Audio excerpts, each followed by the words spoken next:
Thank you everybody for joining. This is a topic that I'm super excited about. I've been thinking about this topic for the last several months, really just learning about it. And I am quite convinced that we are in the process of going through a technology transition that is larger than anything that we've ever experienced in any of our lifetimes.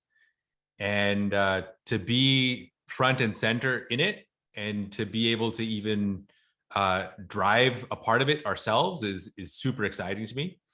And I just wanted to have this conversation to just share my enthusiasm about this topic and really sort of help everyone develop some intuition around what these tools are and how they work and some of the pitfalls that they might fall into, as well as potentially frame some opportunities for us to use these tools both internally within the business as well as externally to help serve our customers. I want to start off with just an overview of supervised learning. So this is for those of you who are sort of unfamiliar with machine learning and some of the concepts. I'm going to try to explain them in ways that are sort of generally intuitive, but feel free to add questions if there's any questions that people have. So supervised learning, what is it? Basically, supervised learning seeks to understand a relationship between an input and an output. In math, we kind of call this a function between an input and output. And it turns out that many problems that we seek to solve can be represented in the form of a function from input to output. And so what are some of these examples? Here we have image recognition, where the input will be an image and the output might be the objects inside of an image. Also, we might have text to speech, where the input is audio, some recorded audio, and then the output is words that were spoken. With Beacon, for example, we have web page text, and we want to understand based on the text that appears on the web page, is that text related to self-harm or suicide or other categories that we're interested in? Another one is knowledge tracing. This has become newer in our conversation, relatively speaking. And here the idea is based on a sequence of question responses that a student has provided, does this student understand a certain skill, right? And so you could basically imagine the vast array of problems that sort of follow this archetype of given some input, like what output am I seeking? And the process of supervised learning essentially involves the production of a model. And so we use the term model a lot. I think I want to make the concept of a model much more concrete in the minds of everybody. And to me, all a model is a black box that consists of a bunch of these things called parameters. And the way that I visualize parameters is imagine just like a gigantic switchboard of knobs, and each knob you can sort of turn to the left and turn to the right. And based on the configuration of each knob, that knob takes on a certain value, almost like a volume knob goes from 0 to 10 or whatever. These knobs take on values. And inside of the model, what we do is we pass in the input. And in order to do that, we need to represent the input in some quantified way. And so for an image, we represent the image in some quantified structure. And then we pass those quantities through the model. And what happens is that information essentially propagates, being impacted by these parameters, causing that information to be transformed and amplified or reduced. And the actual configuration of these parameters has an impact on what happens to the signal. And ultimately, the signal flows out of the model in the form of this thing called a predicted output. And so initially, when you're just starting off, the model parameter configurations are literally random. And so you'll pass in an input and the predicted output will basically be entirely random. And so the process of supervised learning basically involves taking the predicted output and comparing it with whatever desired output that you have given the input. And then the difference between the predicted output and the desired output can be quantified in this thing called an error. And then what we do is we go through each one of the model parameters, the knobs, and for each knob, we basically turn the knob slightly to the left or slightly to the right. And depending on which direction you turn it, either the error reduces or increases. And what we do is we turn it in the direction where the error decreases. And we do this for every single knob. And as a result, the model nudges slightly more close to the desired output relative to the predicted output. And then it turns out that if we just do this repeatedly, almost as if by magic, the model is able to learn a somewhat generalized association between inputs and outputs, such that if you provided a new input that it's maybe never seen before, it comes up with a reasonable prediction for an output. Now, there's tons of things to talk about with regards to how these models actually work and how the parameters inside are configured, how many parameters to use, and even the history of how those configurations have worked. But for the sake of this conversation, we're going to leave the model itself as a black box.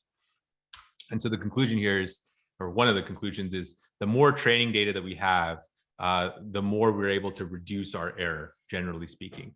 And training data, all it is just a sort of pair of inputs and outputs. And so coming back to the sort of previous examples we were talking about with image recognition, we'll have actual images and we'll have manually labeled a bunch of objects inside of those images.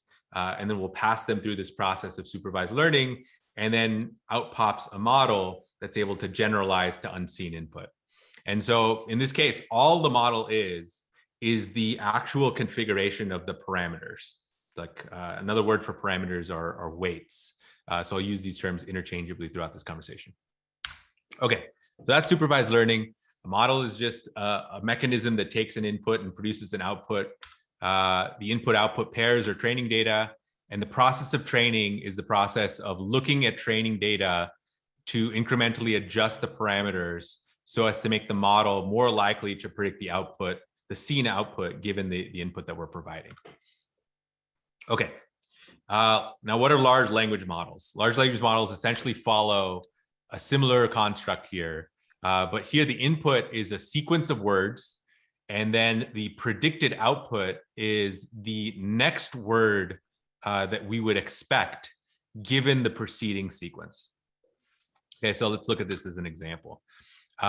This is a screenshot of the OpenAI playground, and underneath here is the actual GPT-3 model that was used to generate this. And what I fed in over here is this sort of prefix sentence. Epistemology is the study of what we, and then I asked the model to complete, like, what would be the next likely word to show up over here. And so here you can see there's a nice distribution, and it predicts many different words that might actually reasonably complete the preceding sentence. So we have know, but we also have can, and we have believe, and so on and so forth.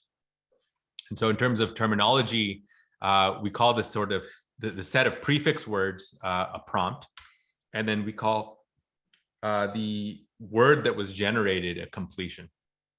And the cool part about this is once we've generated a single completion, what we can do is take that completion, tack it onto the back of the prompt, and then repeat this process again to generate the next word, and then the next word, and then the next word, and so on.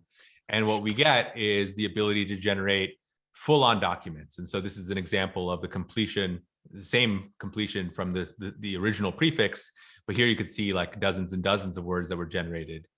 The color coding here is, I believe that the green indicates that there's a high likelihood of a single word, whereas the red indicates that there's actually a ton of branching or sort of alternative words that might actually slot in to reasonably complete the prefix.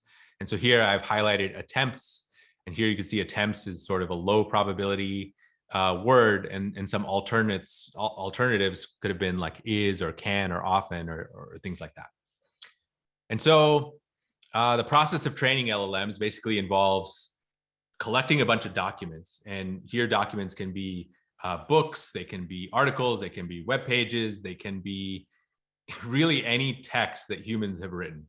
And what we do is, for a given document, we start with some sequence of words within that document, like some arbitrary prefix, and then we feed it into the model, and then the model will predict some output, and we compare what the model predicted relative to the actual word that we see in the document, and then the delta between those two forms an error, and then we update the model parameters so as to make it more likely to predict the observed word.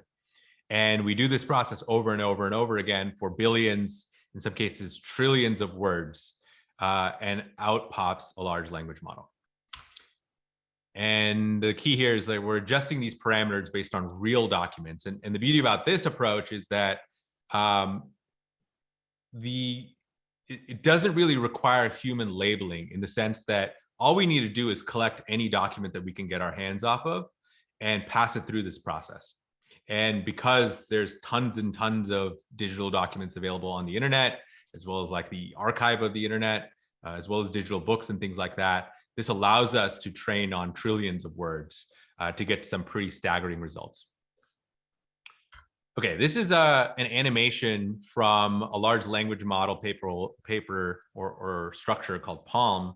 And this shows how the model's capability improves as a function of its parameters, the parameter count.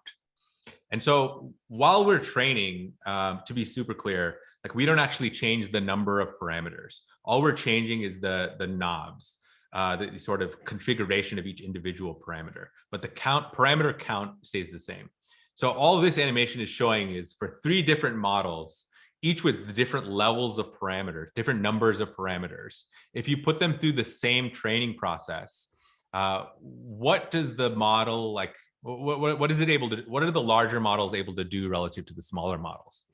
And I think, frankly, if you kind of think of or ask machine learning scientists, if you could go back in time 5 years ago, 10 years ago, and ask them about this approach of next word prediction, and if you ask people like whether that approach would result in higher level reasoning or the ability to do sort of general purpose conversation, let's say, almost everybody in the field was sort of pretty pessimistic about this approach. But it turned out that simply by scaling the number of parameters, as well as correspondingly scaling the amount of training data used to configure those parameters appropriately, it resulted in this sort of emergent set of capabilities.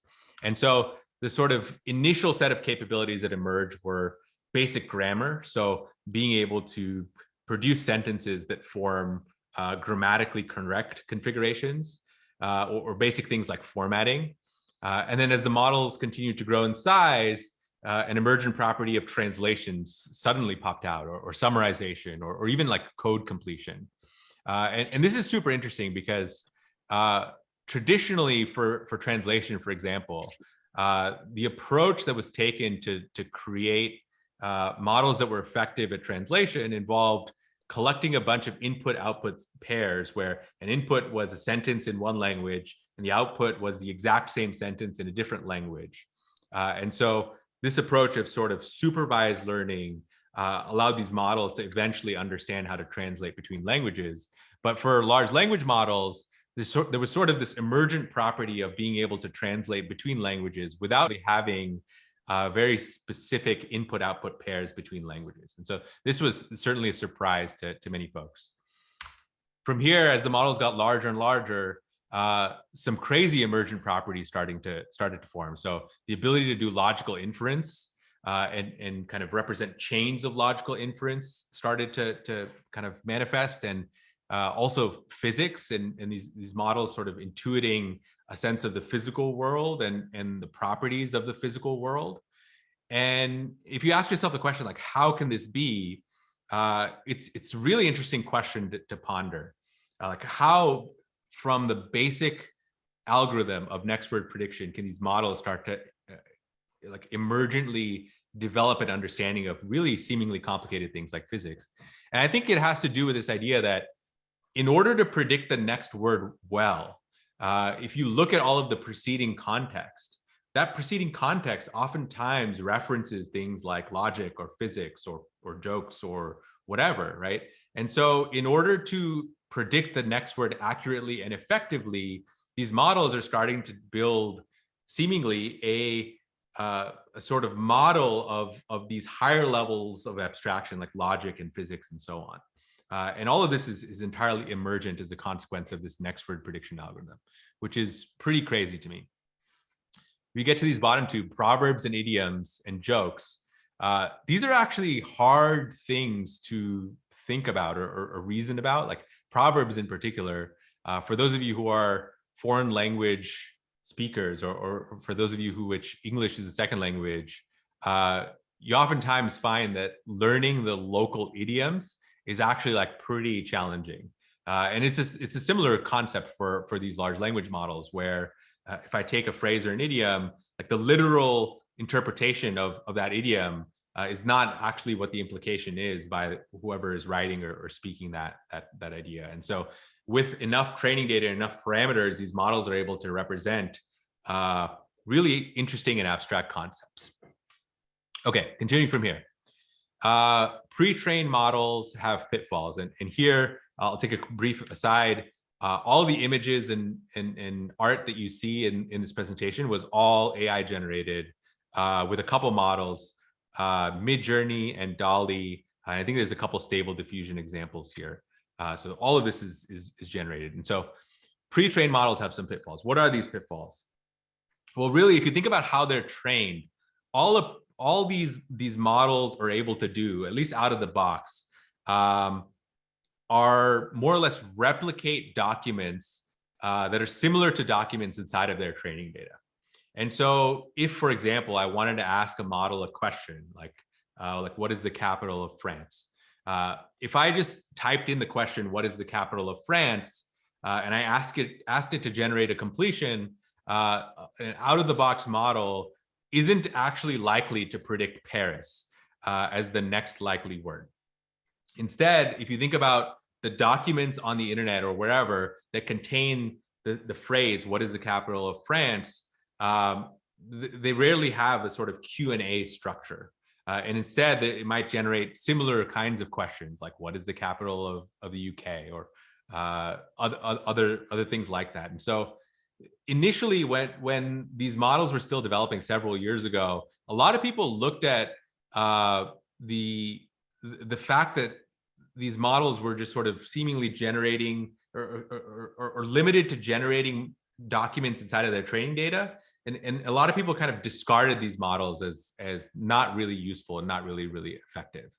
And it took a few more years of like tinkering with these models to actually get to models that were actually useful in a question and answering dynamic. And basically the process of taking a vanilla model that was trained on open internet data, which here I'm referring to as like a pre-trained model, and converting it into a model that's actually useful with regards to questioning and answering involves more or less two steps. This first step is called fine-tuning. And you start off with the pre-trained model, which, remember, is just a bunch of weights or parameters and their configurations. And you basically create a fine-tuning data set. And all a fine-tuning data set is very similar to the documents that you use to pre-train the model. You can create documents where it's just a bunch of input-output pairs, which is, given this prefix sequence of words, here's the next word that I would like to see, or in this case, like, here's the full completion that I would like to see. And so you can amass on the order of thousands or tens of thousands of these examples, and then overlay train on top of your pre-trained model to get a brand new model, which I'm calling a bespoke model over here, that has a different set of configurations for the parameters, that has a higher likelihood of generating text based on your fine-tuning data.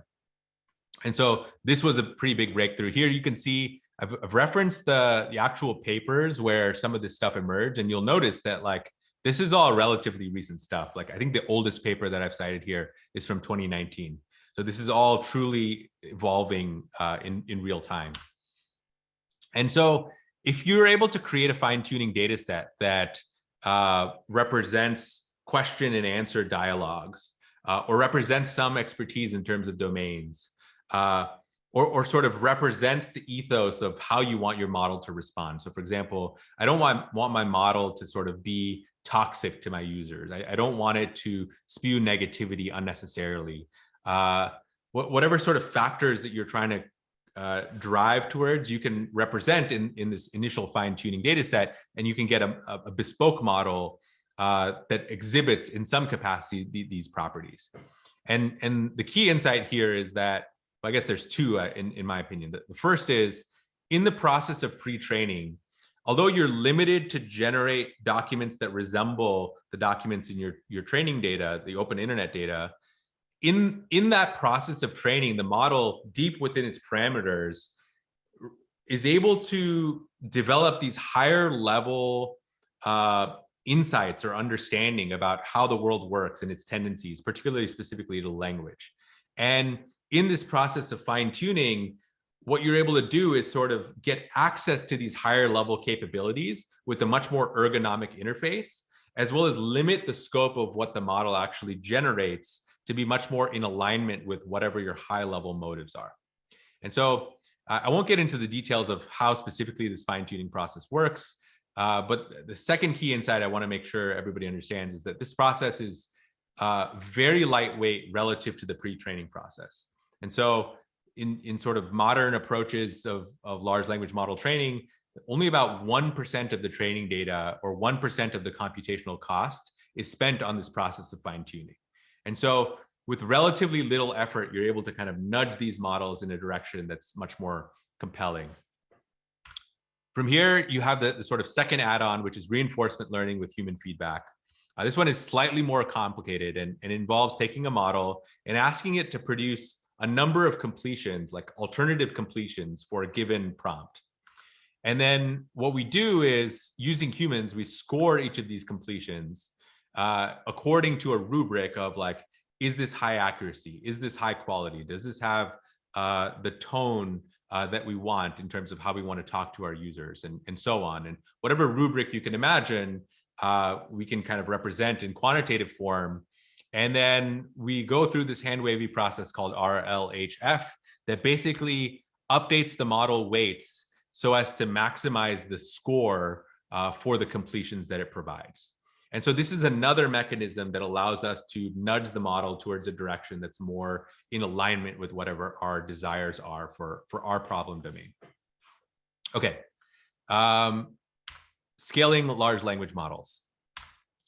The first thought here is that Moore's law is an incredible tailwind. So for those of you who are unfamiliar, Moore's law is a law that emerged, I think, in like the 60s, that suggested that, roughly speaking, our computational capacity is doubling on maybe like 2-ish year frequency. So every couple of years, our computational capability per dollar or per watt, however you want to characterize it, is doubling.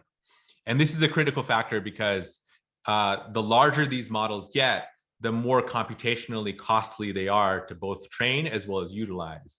And so therefore, the increase in our computational capability serves as a major tailwind in terms of the continued effectiveness of these models. And our anticipation is that this is a trend that's going to continue in the future. I already mentioned this, but the increase in model size actually results in a very predictable improvement in terms of the model accuracy. But here also the downside is that larger models cost more, both in terms of training as well as serving the model, like actually running inferences. Fine tuning and RLHF result in better alignment or better quality, but the downside is we have to manually create training data, which there's perhaps a limit in terms of our capability of doing that. And then finally, better prompts, like if your goal is to actually deliver better outputs with these large language models, apart from updating the model parameters, the alternative, the only remaining alternative is really changing the prompts that you're using. And it turns out that this is like an emergent field where there's a lot going on. And this is generally being talked about as prompt engineering. And so let's dive into some aspects of prompt engineering. The first idea is this thing called few-shot prompting. Few-shot prompting basically starts with an initial example where we call this zero-shot prompting. And here the model predicts to give an answer using only natural language clues and a description of the task. Alternatively, what we can do is provide actually an example of the very task that we want the model to perform. And here we call this like a one-shot prompt. And then from there, we can expand that one-shot to multiple examples, and we call this few-shot prompting. And it turns out that these models are able to reference examples inside of the prompts that you're providing them to produce output that's actually much more effective than if you just prompted them without any examples. And so this is a critical insight here that I think frames really the game of how we as a society and we as a company should think about leveraging these models. And another way of saying this is a focus on improving and iterating on prompts is absolutely critical to us leveraging the maximum capability of these models. Okay, the next idea here is this thing called chain of thought prompting. And so here I have a one-shot example where I ask a simple sort of arithmetic question and I provide an answer, and then I ask another arithmetic question, and it turns out that the model actually does not answer well. And so a bunch of researchers figured out that instead of just asking the model to spit out the answer directly, if you ask the model to show its work, like explain its thought process, and start with a few shot example where you're providing this actual feedback, or providing an example of how the model should show its work, the model basically breaks the problem down into subproblems and provides eventually the right answer, which is staggering, I think. And if you think about what's actually going on behind the scenes, for every word that the model produces, and here I'm just going to slightly shift terminology. It turns out that instead of words, we refer to the output of models as these things called tokens. You can kind of think of them as similar to words, but the more accurate terminology is tokens. And that has to do with the fact that a word can be split up into multiple tokens if that word is actually very long. So for every token that a model outputs, there's actually a fixed and finite amount of computational effort that's consumed in producing that actual word. And it's almost the equivalent of if I asked you a question and asked your sort of system one intuition to instantaneously give me a response, there's a finite amount of like effort that you have in order to produce this response. However, if I gave you the flexibility to use scratch paper and to break a problem down into intermediate steps, you're able to sort of multiply your computational effort over the production of multiple tokens. And the aggregate amount of computation you're able to do actually increases proportionally to the amount of tokens that you produce. And so this process is called chain of thought prompting. And it's shown to be actually remarkably effective at enabling these models to perform some pretty interesting and dramatic, like logical inference to get to final answers over here. Okay, so multiplies model computation over many tokens.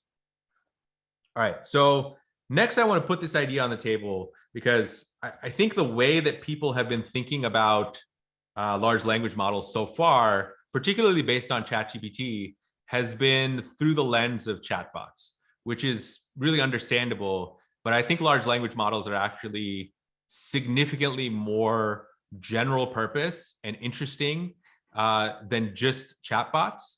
And so I want to impress upon you this idea that I think a better way to think about LLMs is as intelligent building blocks. And so what do I mean by intelligent building blocks? Let's start with a simple example here.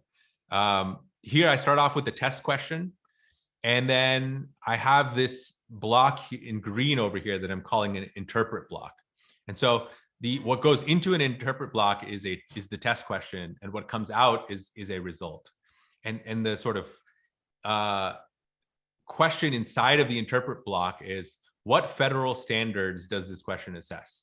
And it turns out that this model, this is a GPT-4, by the way, that I was tinkering with to produce this answer, it actually gives you an example of a specific standard that relates to the preceding question. And so thinking in terms of these blocks, I think of essentially just three different categories, which I'll talk about as where these blocks loosely fit. And the first category is interpretation. And so some examples of interpretation blocks might be, based on these responses, how well does a student understand the relevant underlying skills?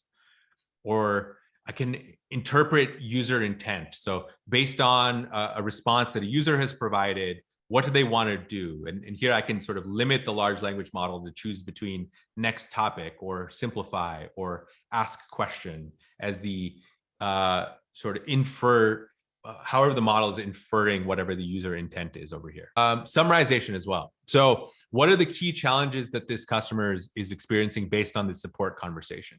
You can think of that the summarization block as that question, and the input can be a conversation, and the output is the summary. And then another type of interpretation block is like a data transformation or extraction block. So given this address, and it was given in free text, parse out the address line 1, line 2, city, state, zip code, and country, and provide that in a structured format.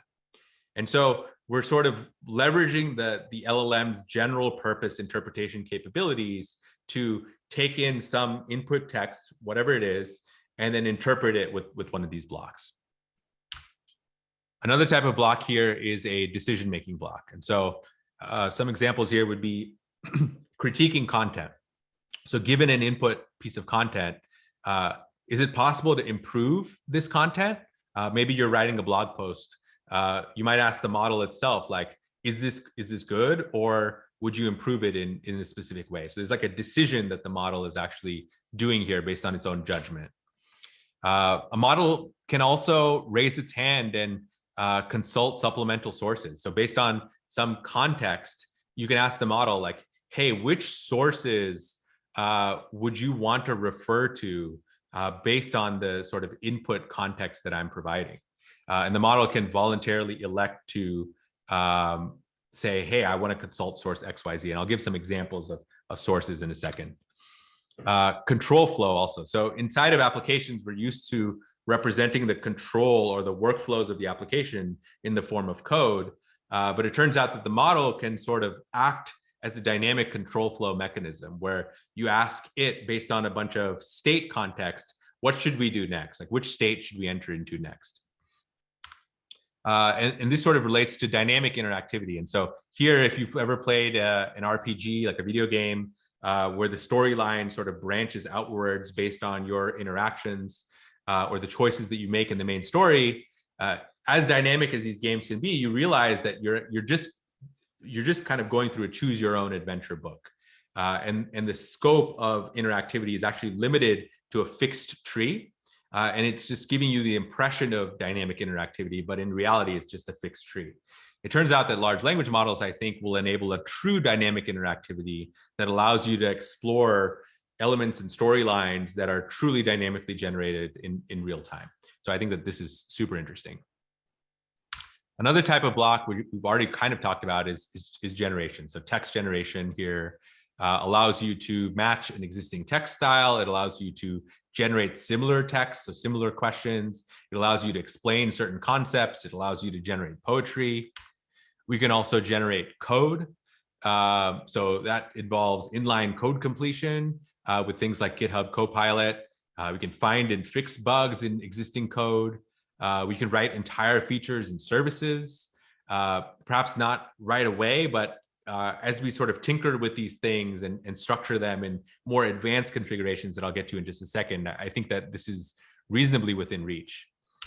And then we can also generate data. And I think this is really important if you're using an LLM as like a sort of middle block inside of your application. You can generate JSON data, for example, that's consumed by another stage of your application to do whatever. And you can generate tabular data. You can populate templates. So let's say I have a certain memo that I need to write that has a certain configuration. I can pre-fill the sections inside of that memo based on this template. I can fill in data inside of an email template. There's a lot that you can do here. And then this gets pretty crazy. You can actually generate prompts for additional large language models. So I can generate prompts for an image generation model to generate images. I can generate prompts for a text-to-speech model to generate voiceovers. I can generate prompts for other large language models to generate even more things. And so it gets to some sort of recursion which I think is like pretty interesting. And so I think the takeaway from these sort of colored block slides is think about these things as building blocks. And with that in mind, let's start to compose these building blocks into some chains. Here I have like a author question chain. And so let's say I want to create a new question for a certain skill or a certain standard, right? First, I start off by enumerating the skill or standard. Then I also provide a set of few shot examples. And then I pass it through a generate block. And then it returns a first draft. This next part is a structure that I'm calling an editor loop. And basically what you do is you pass in your draft and you ask an LLM, hey, is this a good question? And the concept of a good question can be further specified in the acceptable prompt over here in the form of, does this match our tone? Is this an accurate question? Is this not a trick question? Whatever criteria that you want to use, you can kind of encode in the form of an acceptable block. Let's say the model says it's not acceptable. And so you ask it, okay, why isn't it acceptable? Can you provide a written critique of this question and all of its deficiencies? And then from there, you can actually ask a large language model to generate a new draft of this question based on the actual critiques that the model, the previous sort of block provided. And so that results in an updated draft. And you can pass that again through this editor loop. And after a few iterations, ideally, eventually, the sort of lime green block over here says this question is acceptable, and we end up with the final draft. And so hopefully you're starting to see some of the flexibility emerge over here. In every single one of these colored blocks, we're using an LLM, but in a different capacity. And we're relying on the LLM's judgment to be able to do some pretty dynamic things over here. And I think the beauty of this kind of approach is you might ask the question, like, how do we actually build a dynamic interactive system like this that enables us to follow these kinds of workflows? And I think the nice answer is, like, you don't actually have to get to coding this at all. I think you can literally start off with something as simple as ChatGPT and literally manually type in these blocks yourselves and provide like the upstream data as context, and then manually step through this flow and actually get pretty compelling results.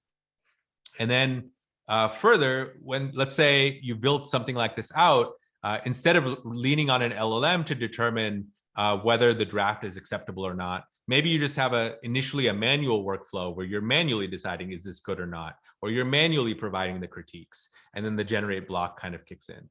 And so the picture I'm trying to paint here is, like, you can actually start small with just this initial generate block and then expand the complexity of the chains that you're building, eventually getting to something that's more and more automated and more powerful in the sense that it kind of follows through the automated chain flows over here. Okay, cool. Continuing onwards, I want to talk about consulting external data sources. So what are the different types of data sources we might want to refer to? Well, first, there's user context.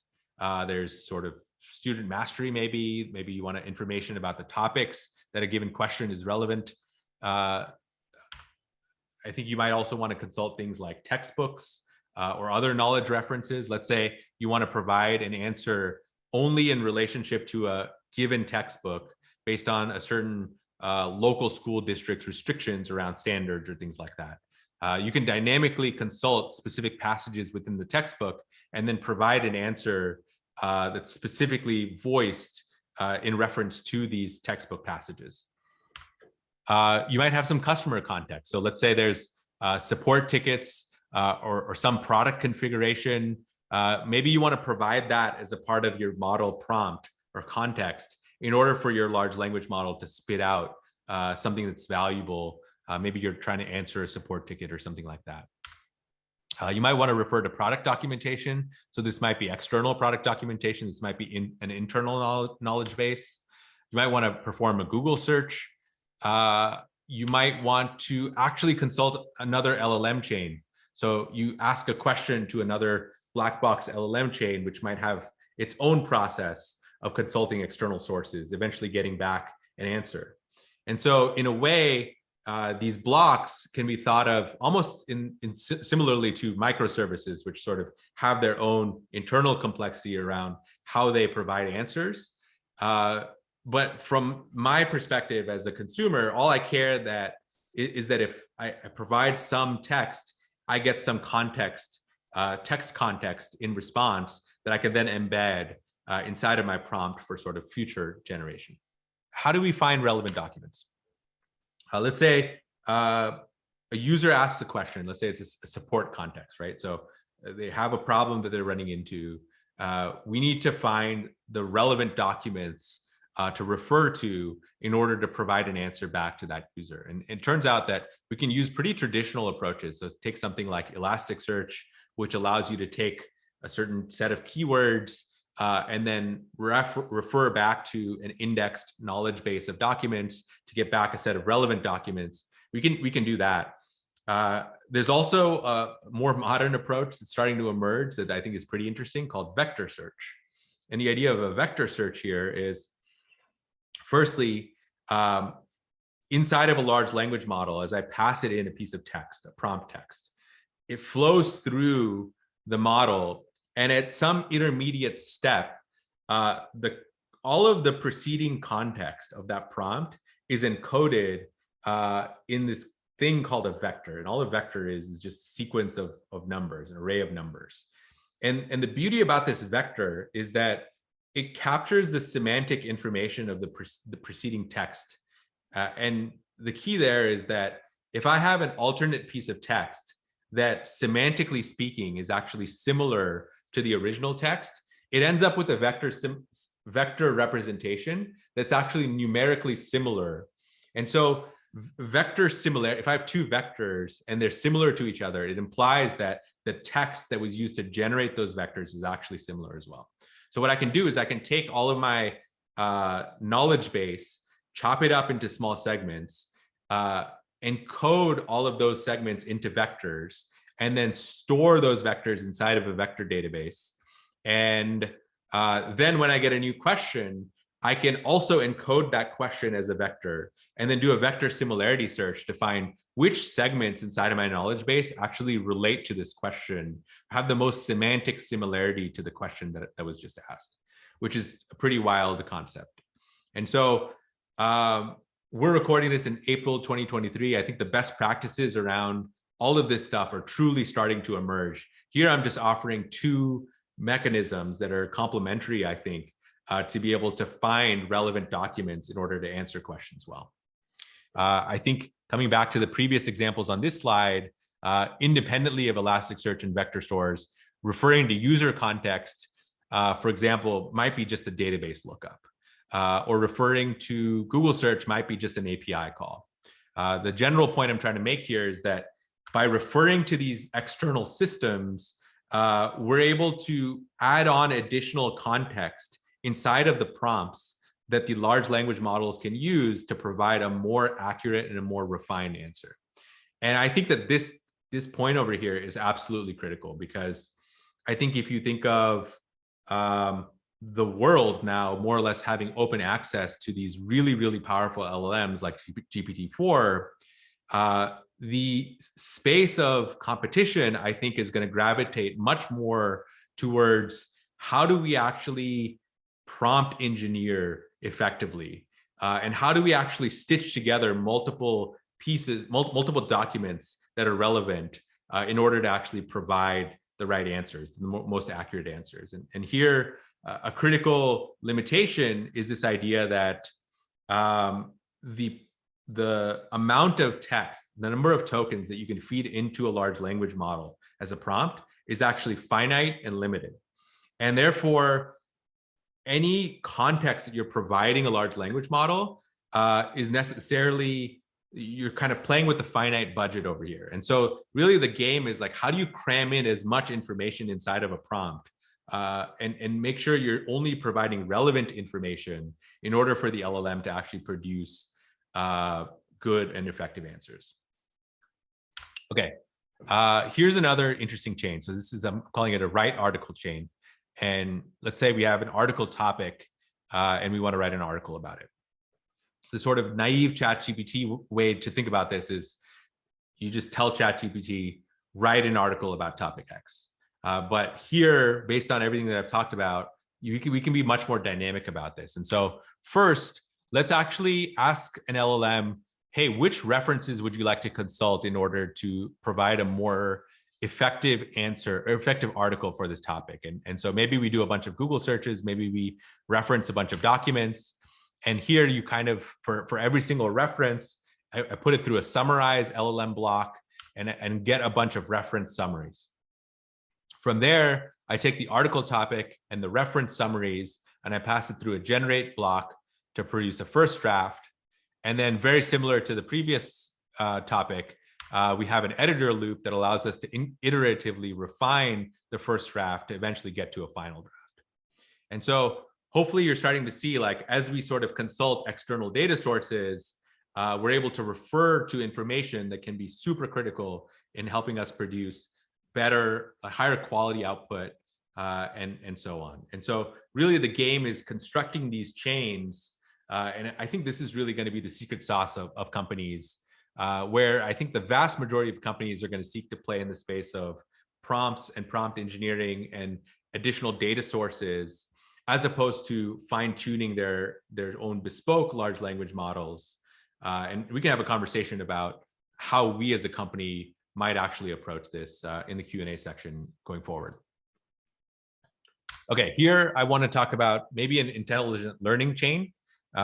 So obviously we're a learning company. We're trying to drive learning outcomes more effectively. And here's a really rough sketch of what an intelligent learning system that's LLM based might look like. And instead of drawing it in sort of visual blocks, I'm going to draw it in some Python-ish pseudocode. I think it's pretty straightforward to follow. So let's say we have a function called intelligent practice, and that function takes in a skill. And the goal is we want to practice this skill. The way we do this is we start off with a loop.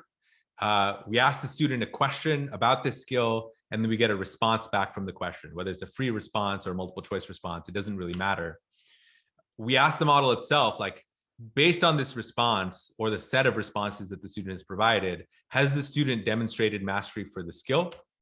If so, congratulate the student and finish. Otherwise, if the student has not demonstrated mastery, but it was still a good answer, let's give them a nice positive joke and increase the difficulty, continuing this loop. Otherwise, if it was a bad answer, but maybe there's a possibility that the student still understands, let's provide an explanation and maybe decrease the difficulty, starting the loop again. Otherwise, let's say it was a bad answer and it's likely based on the historical answers they've provided, the student is really not understanding the skill. First, we can get the prerequisites associated with the skill and then determine which skills to focus on based on the responses that the student has provided. And so, and then from there, maybe we call intelligent practice in order of the prerequisite skills that actually need to be focused on. So here, I've written this in Python code-ish format, but you can start to see how many of these lines of code can be implemented with just simple LLM blocks, and how many of these other lines of code can be implemented with maybe more traditional microservices or database calls or other sort of statistical questions that we might be asking of historical data. And so I'm not making the claim that this is the sort of silver bullet holy grail solution to solve learning, but I'm starting to put on the table this idea that we can build really flexible, dynamically flexible and interactive applications right now, today, with these LLMs. And the key is, it's not a chatbot that we're building. We're really referencing the LLMs for their capabilities of interpretation, of decision-making and judgment, and then also of generation, and combining the LLMs in various interesting, novel ways to create these sort of really interesting flows and so on. And so I hope that concept is interesting or clear. Okay, libraries and tools. So if you want to get running with this stuff, firstly, ChatGPT is the easiest way to get started here. And I highly encourage everybody to just dive in, create a chat GPT or OpenAI account, and just try it. Try out a bunch of prompts and manually construct your own chains, like from scratch, essentially just walking through how a more automated chain might actually compose information to produce results. There's a bunch of best practices that are starting to emerge with regards to prompt engineering, but I'll fully caveat this with, as of April 2023, like, people are flying by the seat of their pants and nobody really knows what the optimal structures look like. And so there's a lot of conversations happening on Twitter, and there's a number of guides that maybe you all can refer to sort of get started with how to engineer prompts in the most effective way. This library called LangChain, which has both JavaScript and Python support, is starting to emerge as the way to actually create these chains in Python and JavaScript. But there's others that I'll talk about in a second. The OpenAI API is also fantastic. They have great documentation, and that's the LLM that I'm actually suggesting that people use for the hackathon that we have coming up. Although in principle, you can think of an LLM itself as a black box that just takes in text and returns text. And so we should experiment with swapping out LLMs in our various chains that we build with an eye towards accuracy and cost and scalability and so on. There's a tool called FAISS that was developed by Facebook that provides some vector similarity functionality. So I highly recommend you check that out if you want to experiment with vector reference. And then AutoGPT and Baby AGI are some really cool, interesting projects that have emerged that are allowing LLMs to act almost as agents, where they're creating tasks for themselves and prioritizing these tasks and actually executing these tasks in the wild. And while there's definitely a lot of pitfalls with how effective these tools are, you're starting to see some pretty incredible stuff where the LLM agents are able to do some pretty complicated stuff by simply just recursively breaking down problems into subproblems and subproblems until it's able to actually execute stuff over here. Another crazy library that I'll call out here is one called Marvin. It allows you to implement a Python function with natural language. And so here, generate a list of n fruits is the sort of doc string for this function. And there's no code in the body of this function. And it just leverages an LLM in the background to actually implement this, which is, I think, mind-blowing. And so you can start to see how in your applications, you might have some functions that are manually written, some functions that look up values in databases, and some functions that leverage tools like this to just have an LLM fill in the gaps. It's pretty remarkable stuff. We can, here, I mentioned zero barrier to entry. Like in the past, so for data science or machine learning, perhaps it required a deep understanding of how these models work, with maybe even a PhD to really understand things like gradient descent or backpropagation or some of the really complicated concepts in ML. Here, or even like, let's say you have a complicated flow you want to build. Maybe you need an application engineer or expertise in front end or back end development. With LLMs, like, we don't have any of those barriers to entry. Like literally by using ChatGPT, you can get to some pretty incredible results. And so I think everybody should be actively using this or experimenting with this in everything that they're doing. I want to flag here this concept. It's a technical term called hallucinations. And it's this idea that the models have a tendency to generate plausible sounding text instead of accurate text. And this is a real risk. And we need to understand this and understand to what extent that the models we're leveraging hallucinate and how that varies based on certain topics or certain contexts and so on. And I think just to sort of preempt the risk here, an approach that we might take to address the risk would be to use a sort of gradual adoption ramp, which is another way of saying, instead of going through to full interactivity where you're providing raw user input, exposing that to the model, and providing raw model output and providing that back to the user, that has the potential to go off the rails the most. But instead of doing that, you have the ability to leverage LLMs with humans in the loop in every aspect of the loop. So you're constantly checking and double checking what these models are producing, and you're able to edit within the loop the model's output to make the final output more effective or more accurate or whatever, right? I think in this process of incrementally giving the model more and more control is going to be absolutely critical to reduce this risk of hallucination or misinformation or toxicity or bias or all of the related concerns that are associated with large language models. The final thing before I'll open it up to questions over here is a very interesting topic that has been on many people's minds, which is like, what is going to happen as a result of all this automation? And to what extent is this kind of automation truly at odds with people and is going to result in the displacement of people and the displacement of jobs? And I think that this is a reasonable and real concern. And I wanted to talk about it very directly. And the way that I think about this is, well, I was listening to a podcast by the OpenAI CEO, Sam Altman, and he was recently asked this question about what is going to happen to software engineers if it turns out that the cost of developing software gets reduced by 10x? Is that going to result in software engineering jobs being eliminated? And his answer was really interesting to me. He said something along the lines of, if the cost of creating software is reduced by 10x, I think we as a society will find an appetite for 10 times more software.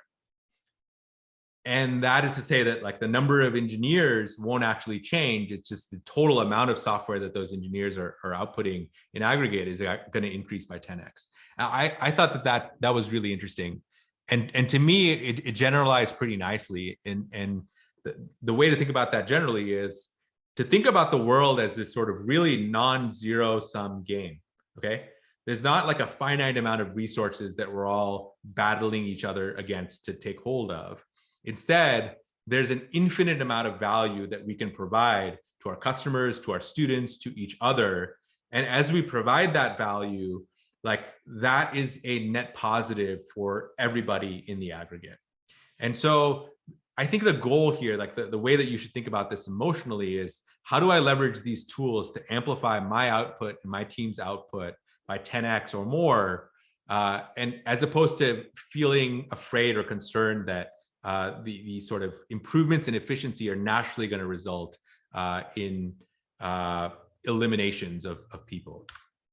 And so I'm calling this people times machines instead of people versus machines, because I really do think that the machines will be a leveraging factor or scaling factor that multiplies the outputs of people as opposed to replaces people. Thank you very much. I've spoken a lot. There's this funny saying, right? Today is the first day of the rest of your life. I really think that saying is apt relative to LLMs. Like, this is day one of a brand new era for humanity, and we are front and center in being able to play and experiment with it to realize truly unprecedented potential. And I hope you're getting the sense, but I couldn't be more excited about this topic. I think the implications that it will have for everything and everyone are so profound that we haven't even scratched the surface of what's truly possible. And so with that, I hope you've kind of gotten some excitement for yourself. I hope you're starting to see the possibility with regards to how these tools are going to impact everything that we do internally. And I'm excited to hear how you actually use these things. And so any sort of wins that you rack up, please do Slack me directly. I want to hear about it in any domain, both internal and external. And so with that, thank you very much. Have a happy Friday. Take care.